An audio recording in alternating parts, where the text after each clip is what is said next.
আসসালামু আলাইকুম সুপ্রিয় ড্রাগন প্রেমী কৃষিপ্রেমী দর্শক শ্রোতা, আমি আমাদের ড্রাগন ফার্মে রয়েছি। দর্শক, ভোরবেলাতে দেখুন আমাদের ফার্মটা চারিদিকে শুধু ধান আর ধান, চতুর্দিকেই শুধু ধানের চাষাবাদ। তার মাঝখানে আমাদের এই ড্রাগন ফলের বাগানে কিছু ফল রয়েছে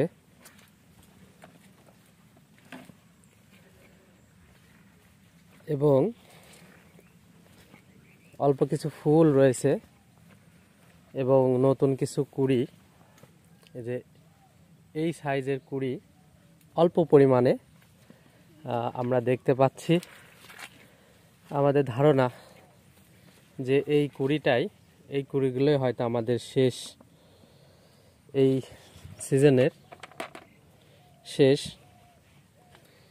এরপরে হয়তো আর এই সিজনে আর নতুন কুড়ি পাবো না। এই যে দেখতে পাচ্ছেন এখানেও রয়েছে আর কিছু ফল রয়েছে, পরিপক্ক হতে এখনো সময় লাগবে। আর এই যে এই সাইজে ফুল রয়েছে দর্শক, সবই অপ্রতুল, মানে যে খুবই পর্যাপ্ত পরিমাণে তা কিন্তু নয়। এর কারণ গত দুইটা নিম্নচাপে যে ফুলগুলো ফ্লাশ হয়েছিল, ফুটেছিল, তার কিন্তু অধিকাংশই নষ্ট হয়ে গেছে প্রায় সব বাগানীদের। কারণ ওই সময়টা দিন রাত সব সময় বৃষ্টি ঝরেছে, যার কারণে ফলগুলো ছেট হতে পারেনি।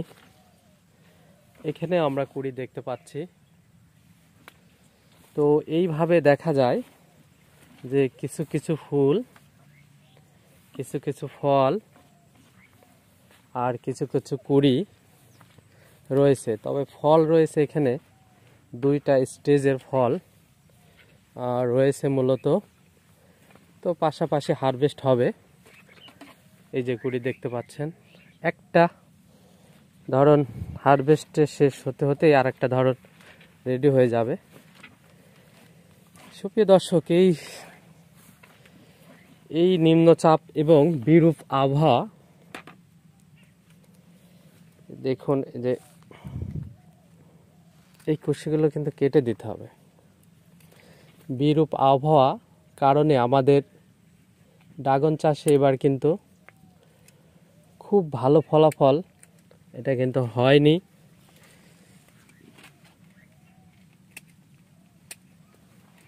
যে পরিমাণ আশায় ছিল ড্রাগন চাষিরা, সেই পরিমাণ কিন্তু আমরা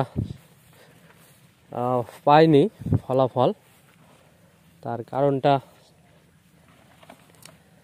এই জলবায়ু পরিবর্তন, আবহাওয়ার বিরূপ কন্ডিশনের কারণে দেখা যাচ্ছে যে প্রথম ধরন দ্বিতীয় ধরনে বিরূপ একটা মারাত্মক ফলনে প্রবলেম হয়।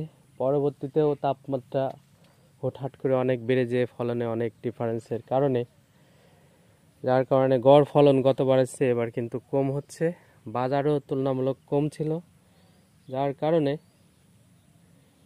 এবার ড্রাগন চাষিরা খুব একটা লাভজনক অবস্থানে কিন্তু নেই, এটা আমি বলতে পারি। এবং আপনারাও বিভিন্ন থেকে তথ্যপত্র নিয়ে বিশ্লেষণ করলে এটা বুঝতে পারবেন। সঙ্গে থাকুন, আরও কিছু তথ্য আপনাদের সামনে ইনশাল্লাহ তুলে ধরব।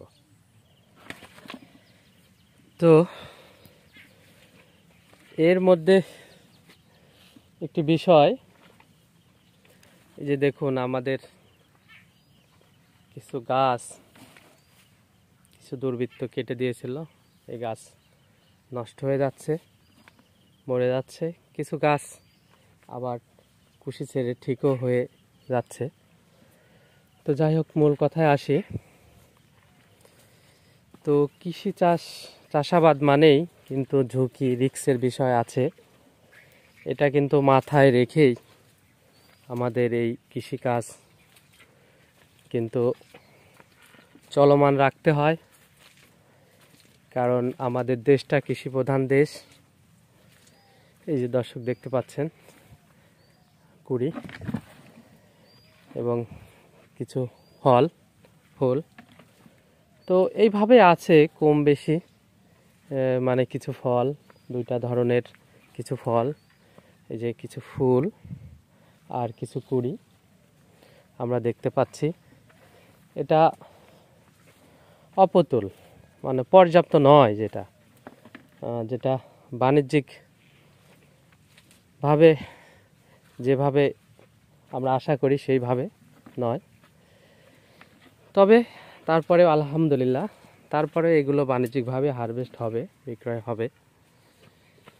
তো এরপরে আমরা আশাবাদী, আমরা হতাশ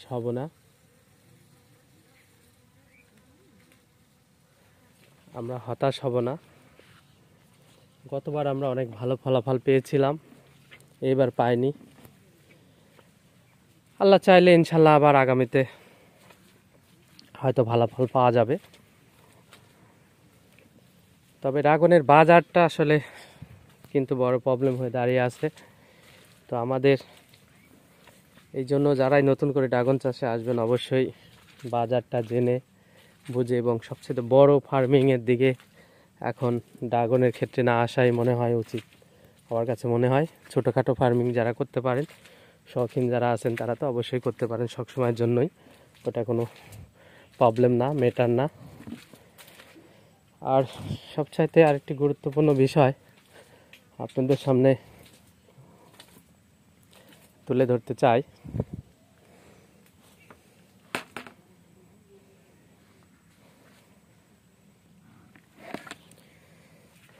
তো সুপ্রিয় দর্শক, এবং ড্রাগন চাষে আরও বেশ কিছু প্রতিবন্ধকতার শিকার আমরা হচ্ছি। তার মধ্যে এই যে দেখুন ফল খেয়ে যাচ্ছে, তো আমরা দেখছি এই ফলগুলো খাচ্ছে ইঁদুরে, এবং ইঁদুরের প্রাদুর্ভাবটা খুবই বেশি লক্ষ্য করা যাচ্ছে। পাখি হলে উপরে নেট দিয়ে ব্যবস্থা করা যায়, আমাদের যেমন বড় বাগানটাতে আছে জানেন, নেটিং করা। কিন্তু যদি এইভাবে ইঁদুর নিধন করা কিন্তু অনেক কঠিন ব্যাপার, আপনারা জানেন। সেই ক্ষেত্রে কিন্তু অনেক বড় সমস্যার মধ্যে বাগানের মালিকরা, ড্রাগন চাষিরা কিন্তু রয়েছে। তো সব মিলায়ে এই তো বাগানের সার্বিক অবস্থা পরিস্থিতি আপনাদের সামনে আমরা কিছুটা তুলে ধরার চেষ্টা করলাম।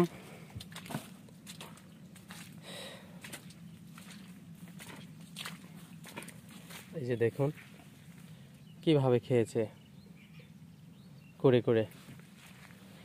তো ইঁদুর মারা বিষ দিলে কিছুটা প্রকোপ কমে, আবার দেখা যাচ্ছে যে প্রকোপ বেড়ে যায়।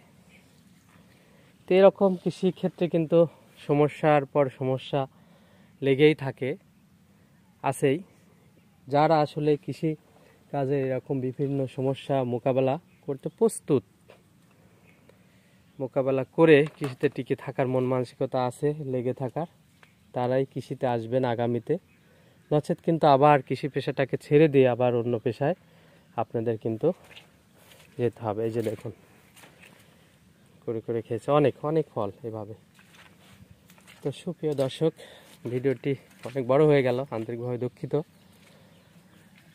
এর মধ্যে যদি কিছু তথ্য আপনাদের ভালো লেগে থাকে তাহলেই সার্থক বলে মনে করব। ধন্যবাদ সবাইকে, আল্লাহ হাফেজ, আসসালামু আলাইকুম।